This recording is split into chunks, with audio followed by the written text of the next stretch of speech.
people, my good people. We're back. We're back to episode 11 on the One-on-One podcast on the Field 12 Media Network, presented by Bet River Sportsbook. I'm Harry Douglas. That is Coty Sensabaugh. And bro, we have a lot to unpack. Last night, the first CFP rankings came out. Some people were shocked, Coty. Me, not so much. I'll start with you on this one. What did you think about the rankings last night when it came to these college football teams? I thought it was pretty accurate. Obviously Georgia, number one. Alabama, number two. People may be upset about that, but I think the people that do the college football playoff, I think they're looking at Alabama's previous track record. And also the only team that they lost to is Georgia. It's not like they lost to anybody else. And if I'm not mistaken, Michigan State is number 3, right? Yeah, Michigan State's 3. Michigan State coming off a big win against Michigan. And then number 4, is it Ohio State? Oregon. Yep. Oregon, they're doing well. They beat Ohio State, who is 5 or 6, if I'm not mistaken. So I think Ohio State's 5. Ohio State's 5 and Cincinnati 6. So I think some people are probably upset that Cincinnati is number 6, but you have to look at who they played. They're undefeated. They beat Notre Dame. That was a good win, but let the story tell itself. We still have a couple more games left, and we'll see what happens. But they're balling, man. You can't take nothing from them. How about you? How do you feel about? So I'll say number 1, Georgia, hands down. Absolutely. It's been the number 1 team since in my eyes, since about week 3 of the season, right? That's when I finally gave in and said, you know what? Even though Alabama's ranked first, Georgia is the best team in the country. Yes, then Alabama lost to Texas A&M. Then they became the number 1 team. Bama, for me, I always thought, even though they did have that one loss against Texas A&M, that they were the second best team in the country. I still think that today. So I think the committee had it right there. Number 3, Michigan State. I had an opportunity to watch Michigan State play live this weekend against Michigan. I like what they present. Are there holes in their defense? Yes, there are. But they're one of the top teams in the country when it comes to sacking the quarterback, right? They have a guy in Kenneth Walker III, who I said and tweeted after that football game, if Kenneth Walker III is not number 1 in the Heisman race, the number 1 front runner for the Heisman, then it's rigged. Right. Because I watched a young man put an entire football team on his back and beat a top 10 opponent. Yes. Not only a top 10 opponent, but their rival in their own state, their state rival, Michigan. Yes. Right? I'm messing with the crowd down there. I'm like, go green. They like, go white. All Michigan has is go blue. I say, go green. They say, go white. All Michigan says is go blue. Go green, go white. Oh, yes, I was, man. It was a Michigan State, East Lansing. They did it right. And I was excited to be a part of college game day, to be able to be there for that. We had TJ Duckett come on the show and everything. I met Ken Jong, and he was hilarious, being able to kick it with that young man on the sideline, and he was going for Michigan State as well.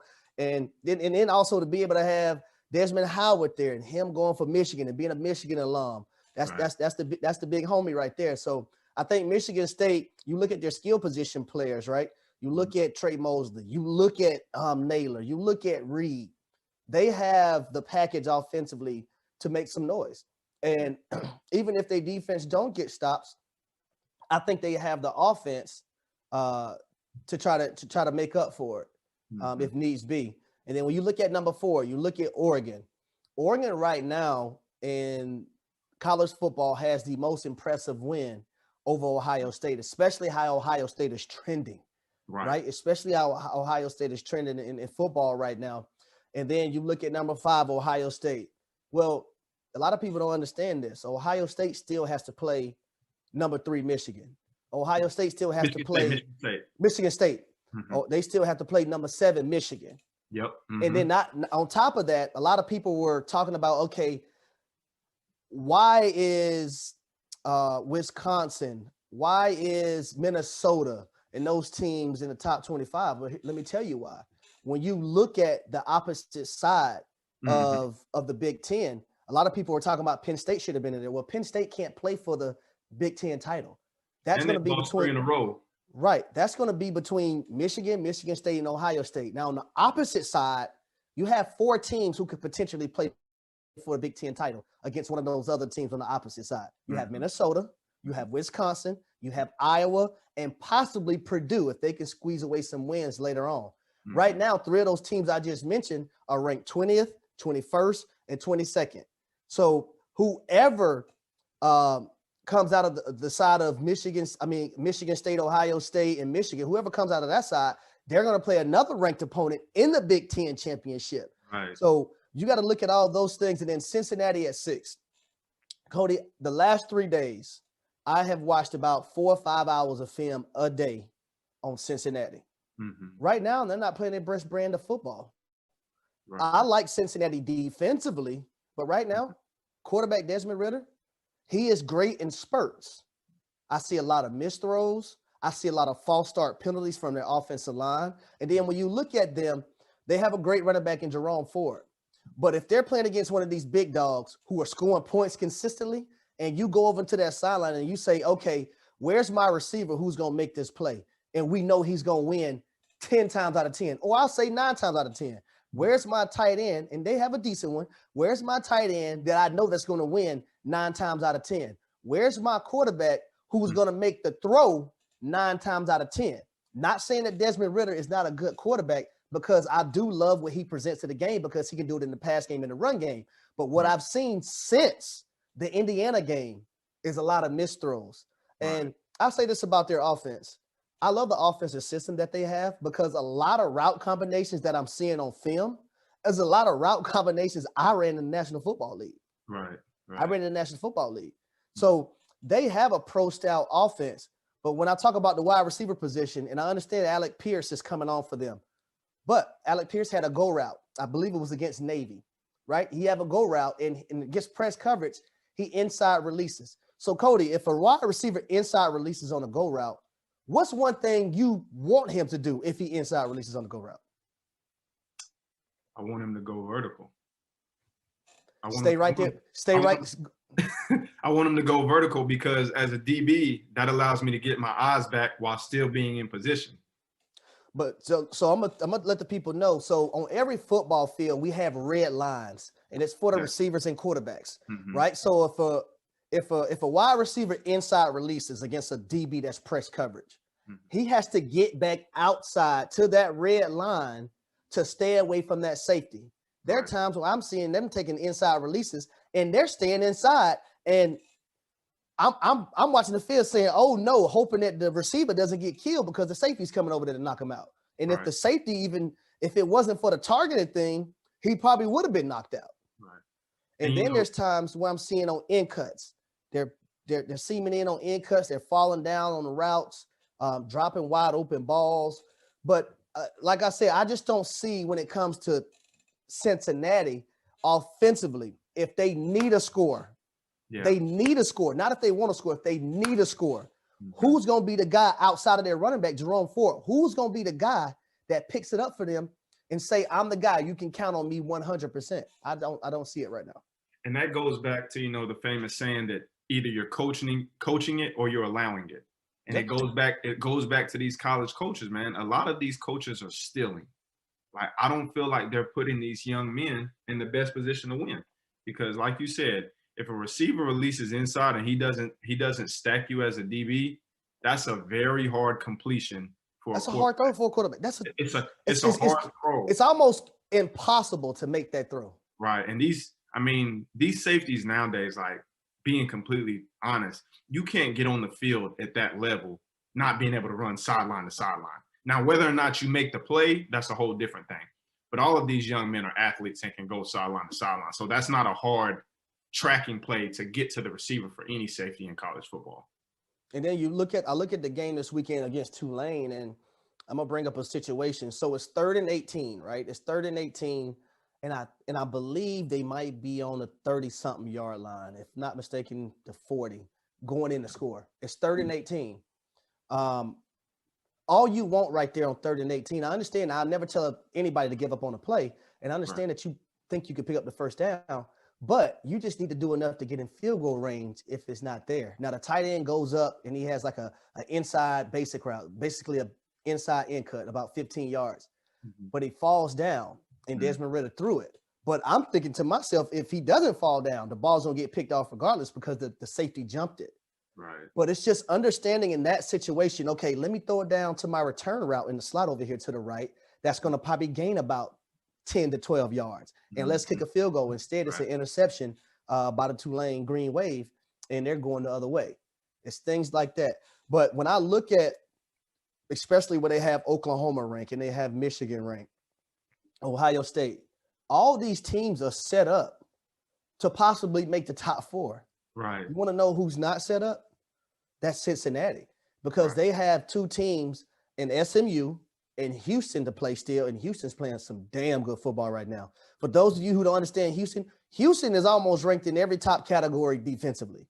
They're playing a brand of football defensively right now that's just out of people's mind. But right now, those 2 teams wasn't ranked in the first CFP rankings, and those are the 2 wins that Cincinnati were counting on at the end of the year, because I'm banking on them playing probably Houston in the championship game. Right. They do play SMU, but I'm banking on them playing Houston in the championship game. So right now, a lot of people in Cincinnati are upset, but when I turn on the film, them being ranked 6 is right where they want, right where I think they should be. And one thing the committee told us all this weekend, who else has struggled? Oklahoma, they're undefeated. They struggle with opponents that they should beat. The committee is telling Oklahoma and Cincinnati this right here. Don't think we're going to reward you for just barely beating teams that we think you should steamroll. Right. They're holding that against Oklahoma right now. They're holding that against Cincinnati right now. Right. But I think they have it right. And like even Oklahoma has a chance. They still got to play, I think, the 11th and 12th ranked team. If I'm not mistaken, I think Baylor and Oklahoma State are 11 and 12 in the rankings. So they still have to play those 2 teams. So not to mention seeing one of those 2 teams again in the Big 12 championship. So that would be 3 ranked teams right there that Oklahoma would have beat in the back end of their schedule that probably could propel them to be in the top 4. Cincinnati, I don't know. It's going to be tough for them. I don't see it happening. And I know people say style points shouldn't matter. Listen, the eye test is there because they punished Cincinnati and Oklahoma for the way they were winning. And also, before we go to the next topic, because I know we got some other things to talk about, but I think these teams got to hope Georgia beats Alabama in the SEC championship. Hope. They praying. Because if Alabama beats Georgia in the SEC championship, both of those teams will be in the college football playoff.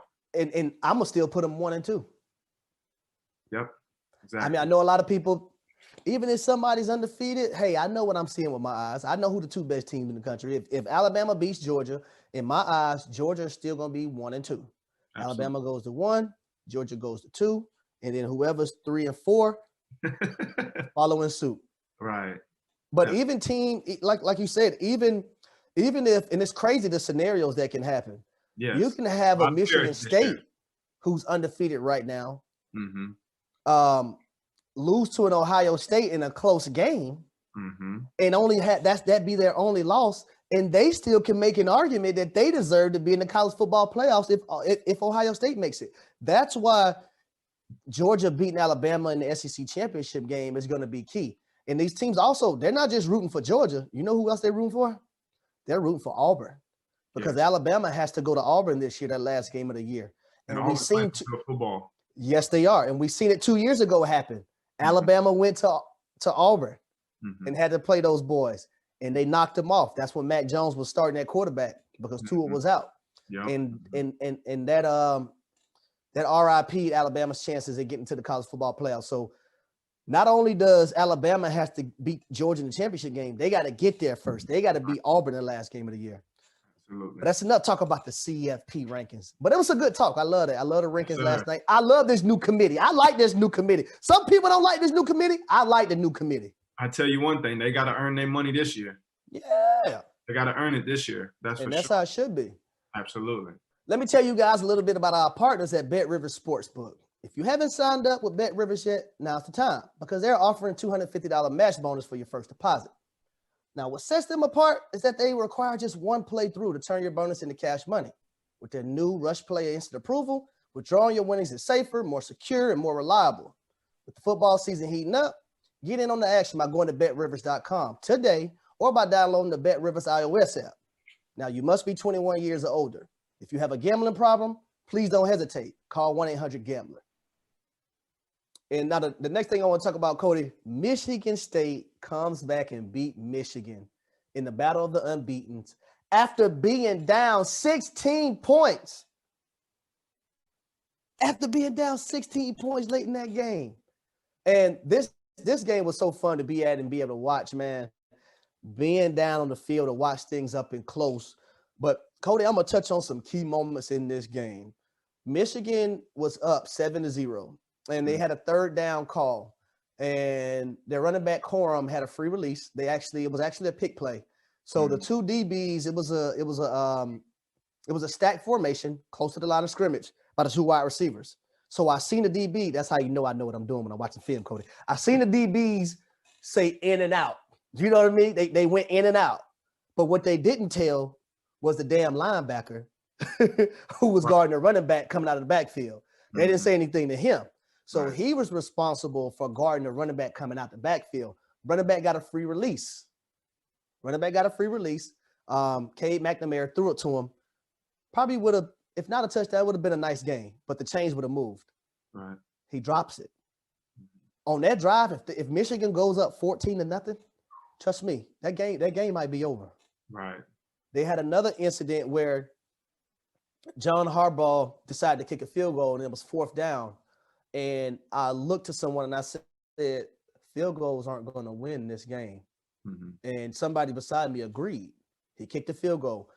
Not only that, you get to right before halftime in a big break for Michigan State. Ojabo, him and Aiden Hutchinson, those two defensive linemen are grown men.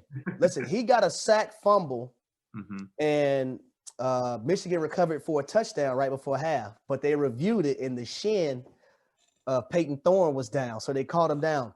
That was a huge break for Michigan State, because if that gets called a touchdown, Michigan gets the football coming out of the half as well. Right.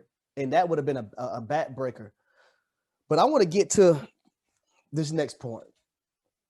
Michigan is up 16 points. And number one, shout out to Kenneth Walker III, because Michigan for some reason was allergic to tackling this young man. And I talked about him. Remember I talked about him a few weeks ago? A few weeks ago, I said, this young man, really is playing a brand of football. And I said, man, if this can be his staple game to put him in that Heisman talk, you know what I mean? And after that game, the man had 197 yards rushing, 5 touchdowns, Coty. He scored every one of the touchdowns, Harry. 5 touchdowns. 5. But Michigan State has a 4th and 5 situation, and Michigan is up 16 points. So one of the strong points for the Michigan offense to me is their skill position players, their wide receivers. Number one, Anthony.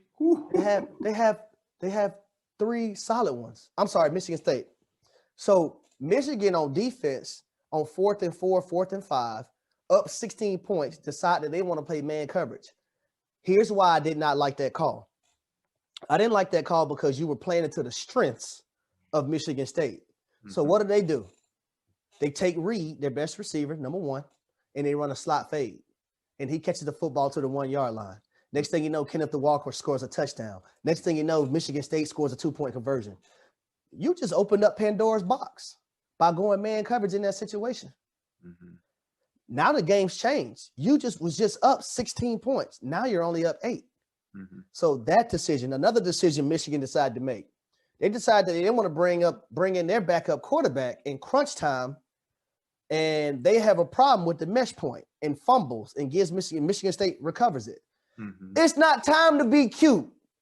My special team coach, Keith Armstrong, is in Tampa Bay right now, told me that cute shit gets you beat. Being cute gets you beat.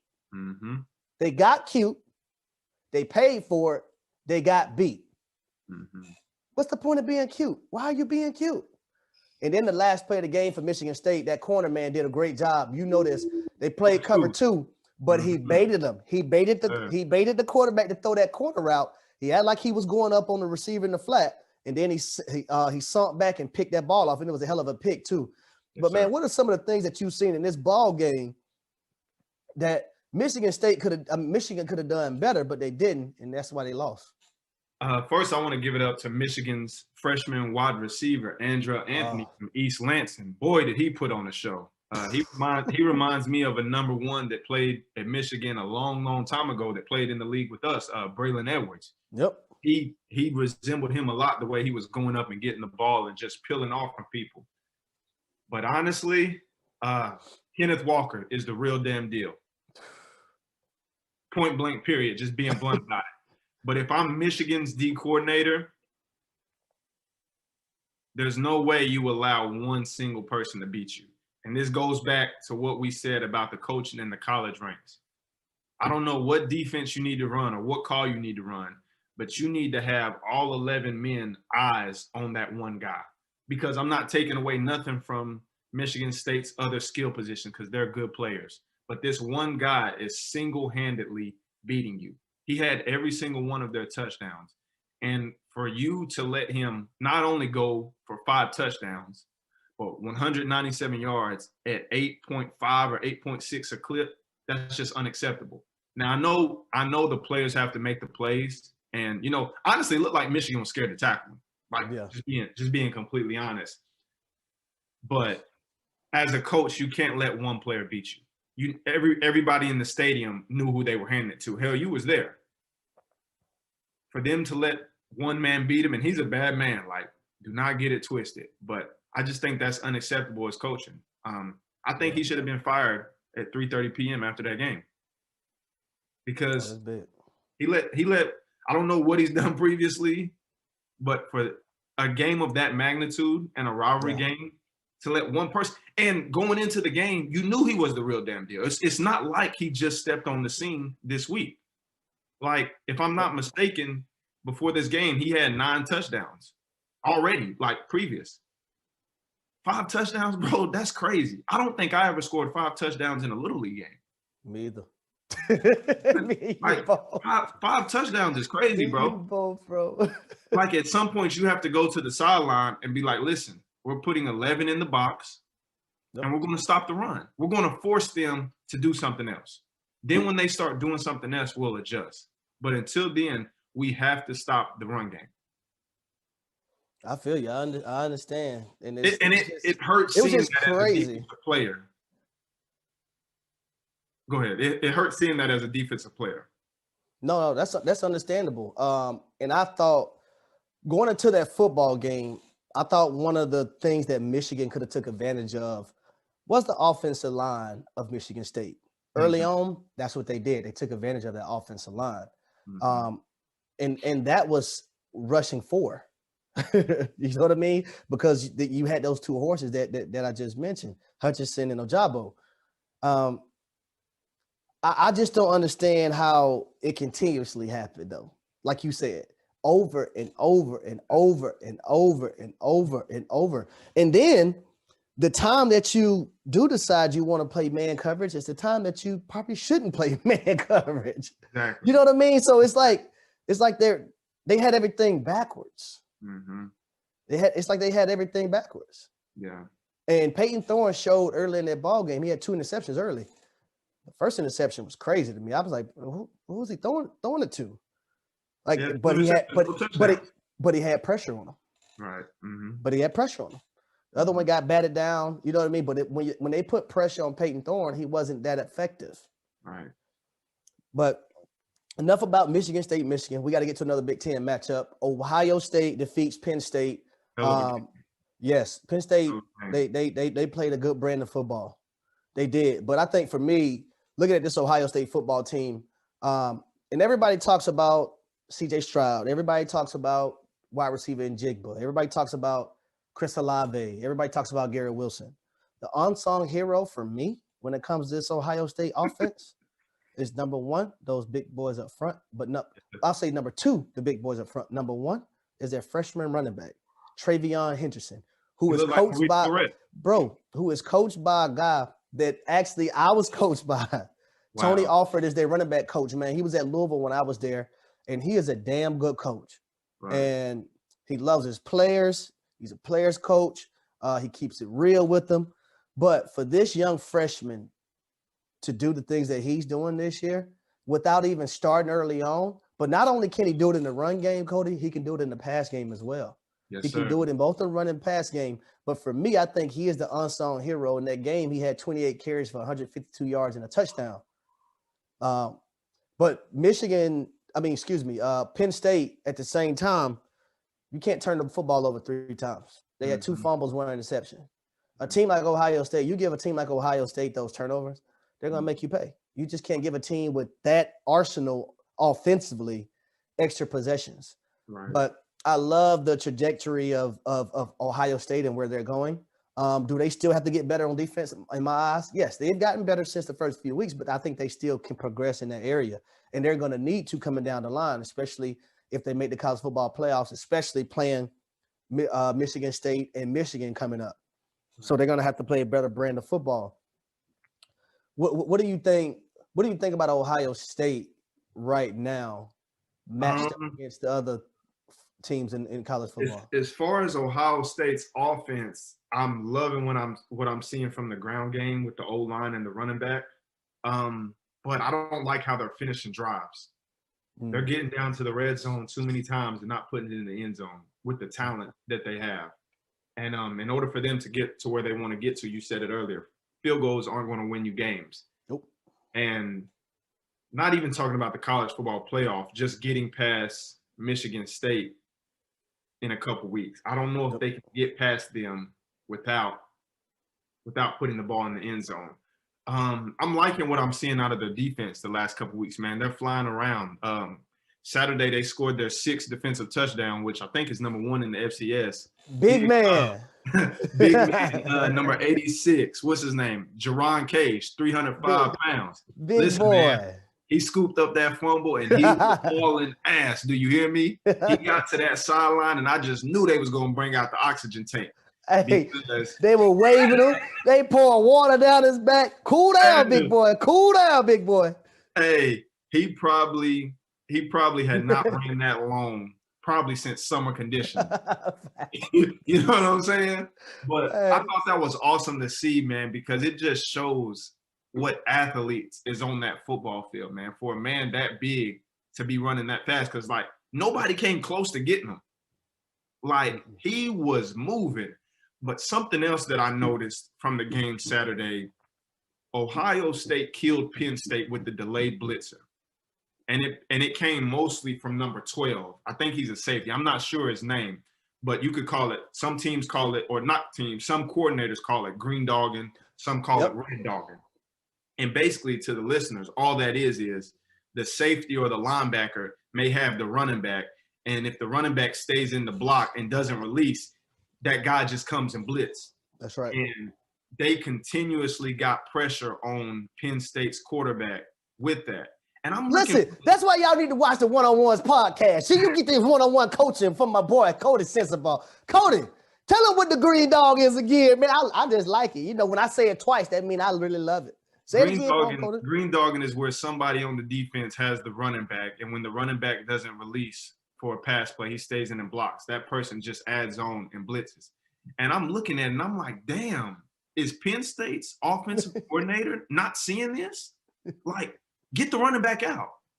You know what I'm saying? Because y'all holding up. Free release him. Yeah, free release him. Whether or not he's involved in the route combination or not, just free release him, because y'all's O-line is holding up well.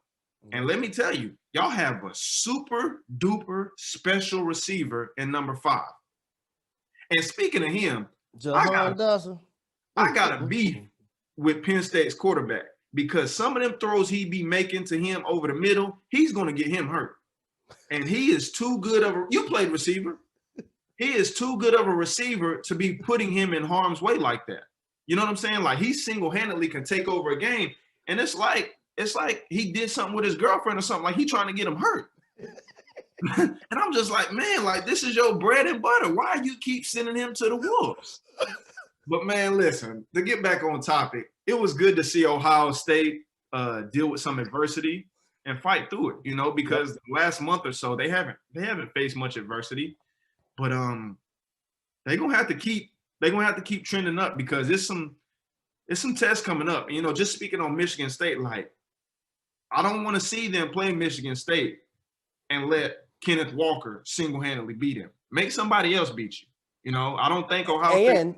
And to the point, it's not like we haven't seen Ohio State struggle with the run game. Exactly. Especially early on. They Exactly. struggled with the run game against Oregon. They struggled with the run game against Minnesota early on. So that is something to really look at.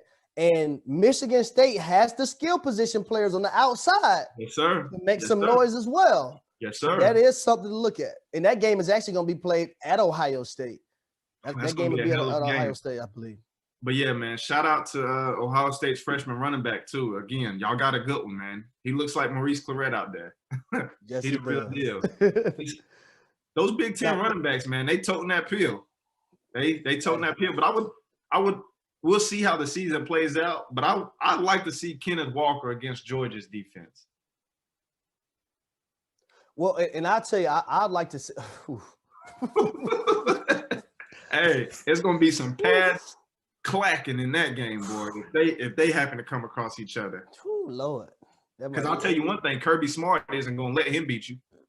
No. Nick Saban ain't gonna let that one person beat him. He's gonna force somebody else to beat him.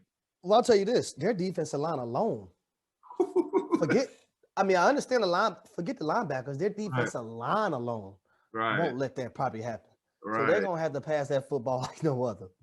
But let's get to another team that's undefeated still right now, coming from the ACC. Wake Forest. Wake Forest goes into the top 10 for the first time ever. They're still underdogs this week against North Carolina. That game is at North Carolina. I think North Carolina's favorite by 3 points. I think the over-under for that game is 76. But when I look at this Wake Forest team, and for them, is this a game that they can possibly lose? Yes, it is. Absolutely. Because we know what their offense can be, but we know what their defense isn't. When you look at Wake Forest, and I look at the rest of their games, the rest of the year, they have North Carolina this weekend. They have a ranked NC State. They have Clemson, and they have Boston College. For me, I think the two challenges for them is going to be North Carolina this weekend because of what North Carolina can score. NC State because of what they present offensively. Do I think Clemson and Boston College is going to be a challenge for them? I don't, just because of those two teams' offenses. And that's the only reason why I say that. Yeah. You know what I mean? So, and my thing is, I don't know. Wake Forest, do you even think about putting them in if they go undefeated? Or does everybody have to have a loss?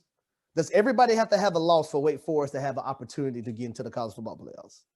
I think so because, and this has nothing to do with the record. I'm going back to the eye test. Yeah. Like you said, I think their offense is really good. I think they have a super duper solid, efficient quarterback who takes what the defense gives them. I think they have two great receivers. But if they was to get up against one of these top teams, their defense, I don't think they can stop anybody. Like, they're struggling. They played better last week against Duke, but no disrespect. But it's Duke. But it's Duke. You know, no disrespect. But they're known for basketball. They're known for basketball. But like you said, they could lose this game, but I don't know what the hell Vegas watches. Like, it's like the third week. It's like the third week when they said this. I just don't get it. But with all due respect to Vegas, the ACC, you don't know what's going to happen. If you watch Miami the first 3 weeks of the season, you would thought their program was about to get rid of. They're about to get rid of football. And now the last couple of weeks, they've been arguably the top team in the ACC, like the last 2 or 3 weeks. So I think it'll be interesting to see, but I would like to see Wake Forest win this game just to show some consistency because we haven't had that at all. But at the same time, man, North Carolina is one of those teams offensively. When they get going, they can go with the best of them. But you never know week in and week out what you're going to get. But, man, I have to go with Wake Forest. Just because I want to see some consistency. And I would like to see one team in the ACC go undefeated. I don't think that will get them in. Me too. I want to see it too. But I want to see somebody in the ACC go undefeated. Now, the next game I want to talk about, Auburn, who is playing a good brand of football right now, beat Ole Miss. And I got to say, man, when I looked at this game, Coty, I was watching this film yesterday as well. Coty, Auburn's offensive line showed up, showed out, had bad intentions. We're going to be the more physical team. That poor defensive line of Ole Miss, oh, my goodness. Them poor guys, I know they in the training room, in the cold tub, hot tubs. Auburn, they offensive line, the double teams, getting off the double team, getting up to the second level, getting to the backers, the running backs punishing you. They got two of them, Tank Bigsby, Jarquez Hunter. But not only that, they got a quarterback who is playing a good brand of football right now. That's running the football, that's passing the football. Auburn, they had 203 yards rushing as a team, 3 touchdowns. O-line came to play. Bo Nix with 22 or 30. 276 yards and a touchdown. And it's funny, man. Listen, sometimes you got to go through some adversity to get back right. Yes, TJ Finley transferred to Auburn from LSU. Put some pressure on Bo Nix. They sat Bo Nix down for a little something. And TJ was out there. So he had an opportunity to get a rude awakening. Right. But he faced that adversity. Now he's coming back from it. Now he's playing a brand of football that the Auburn fans, the Auburn alumni, the Auburn coaches, anything that has to do with Auburn thought that Bo Nix could be. Like his father, Patrick Nix. They used to beat my teams back in the day when I was cheering for Florida. Damn you, Patrick Nix, I tell you. You and Frank Sanders catching balls all over the place. I had a trip down memory lane. Cody. Yeah. But I love the brand of football that Auburn is playing. And for me, they have a big one this weekend against Texas A&M. But then after that game, Auburn has a big one. Right there, Jordan Hare against the Alabama Crimson Tide. So I like when Auburn is right now. A team that beat Alabama already, Texas A&M. They're going against them this weekend down in College Station. But Coty, the last little thing I want to talk about, it's 2 teams that play this weekend. Hold on 1 second. Before we go to that, I gotta give a double shout out to Auburn's O-line because they got a group of men that look like they spit on people and and punch people under the huddle and step on people and big nasties, pull people's fingers. Like they got a group of nasty O-linemen, and it reflects in the way they play and their quarterback. But one other thing, I want to ask you one thing about Ole Miss offense because, and more so their coaching staff. I feel like Ole Miss tried to get cute, and this is Lane Kiffin because he somewhat has a history of this.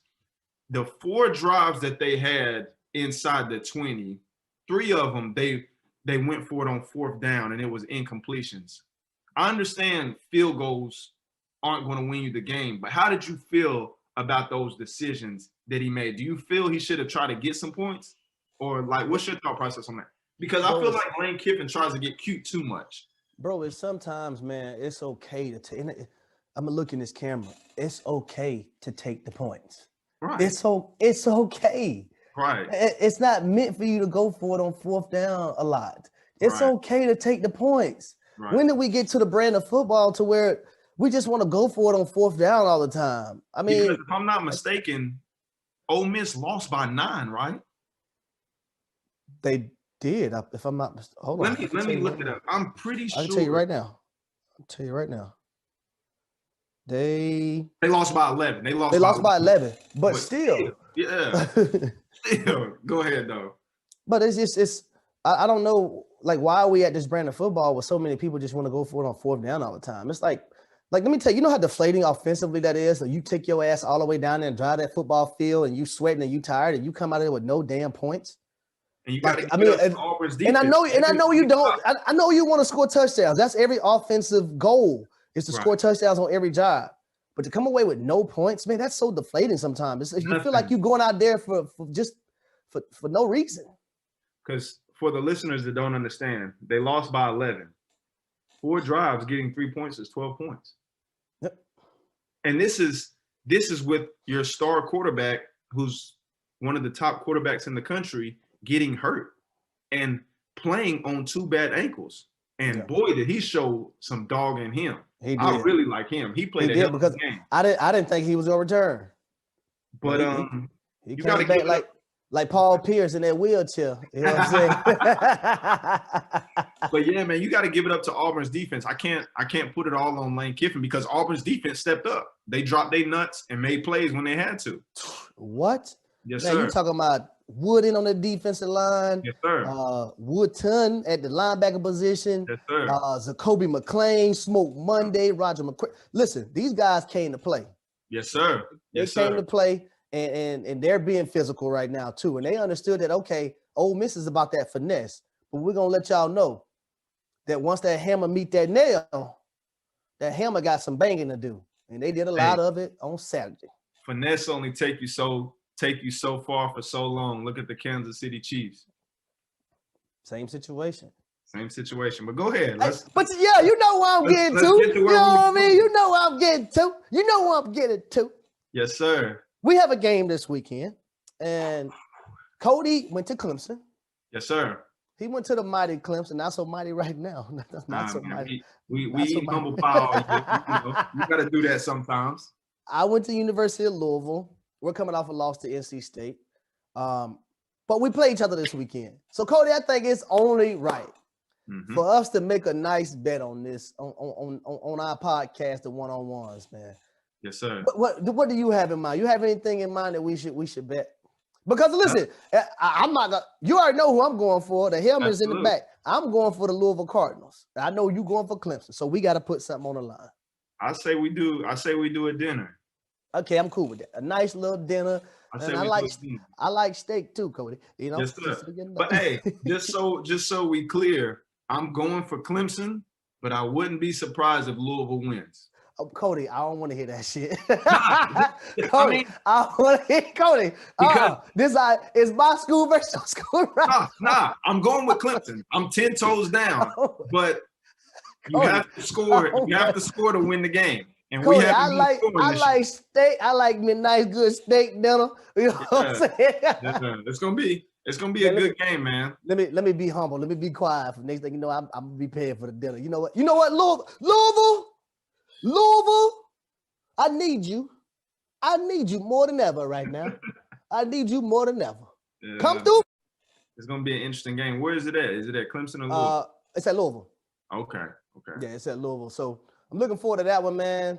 Our school, I got to go to about 2 or 3 years ago, Louisville Clemson game. So when Trevor Lawrence had scrambled like right before half and found I think it was Justin Ross in the back of the end zone, a crazy throw. I was like, my goodness. Yeah. But being able to watch them back then, when they was one of the top teams in the country, man, was good to see up close. And I think we can get back there. I think what Big Cinco is going through right now is a confidence thing, but everybody goes through it. It's only gonna make him better, bro. It's only gonna make him better. You know, this season he can learn from this. Absolutely. And I mean, become that great quarterback. We've seen quarterbacks all across the country getting benched and then getting another opportunity. So it's about how you answer the bell. And I'm looking forward to see him continue to grow and evolve because in spurts it's there. You know, you'll see him make a throw here and there that you'll be like, golly, so it'll be a good game this weekend. But hell yeah, I'm riding with Clemson. You know what it is. My dog. Okay, y'all. So I'm going for Louisville. Cody's going for Clemson. We have a nice dinner on the line. But we want to thank y'all for tuning in to episode 11 of the One-on-Ones podcast. We'll catch y'all next week after a big weekend of college football. Yes, sir. We're out.